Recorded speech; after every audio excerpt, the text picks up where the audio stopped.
ముఖ్యమంత్రి రేవంత్ రెడ్డి కేంద్ర మంత్రి కిషన్ రెడ్డికి సవాల్ విసిరారు. కాళేశ్వరం ప్రాజెక్టు కేసును సీబీఐకి అప్పగిస్తే 48 గంటల్లో కేసీఆర్ కేటీఆర్లను అరెస్టు చేయిస్తామని హామీ ఇచ్చారు.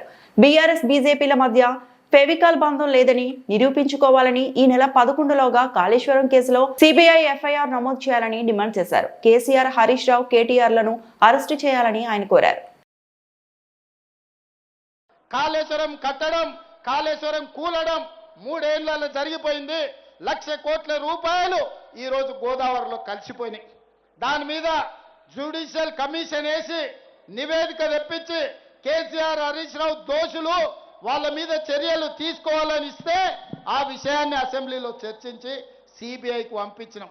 సెప్టెంబర్ 1 నాడు కేంద్ర ప్రభుత్వానికి కేసీఆర్, హరీష్ మీద సిబిఐ కేసులు కట్టి అరెస్టు చేయమని మేము పంపించినాం. కిషన్ రెడ్డి గారు అంతకుముందు అన్నారు, మాకు ఇవ్వండి సిబిఐకి 48 గంటల్లో తండ్రి కొడుకులను చెర్లపల్లి చెంచల్గూడ జైలుకు పంపిస్తామని. నేను ఈనాడు సూటిగా సవాలు విసురుతున్నా కిషన్ రెడ్డి గారికి, మీరు చెప్పింది నిజమైతే, మీరు కేసీఆర్కు లొంగిపోకపోతే, మీరు వాళ్ళు ఒక్కటి కాకపోతే, బీఆర్ఎస్ బీజేపీ ఫెవికల్ బంధనం ఒక్కటి కాకపోతే ఎప్పుడు అరెస్టు చేస్తారో 11 తారీఖు లోపల సిబిఐ ఎఫ్ఐఆర్ చెయ్యాలి, కేసీఆర్, హరీష్ ను అరెస్టు చెయ్యాలి. మరిన్ని అప్డేట్స్ కోసం మా ఛానల్ ని సబ్స్క్రైబ్ చేయండి.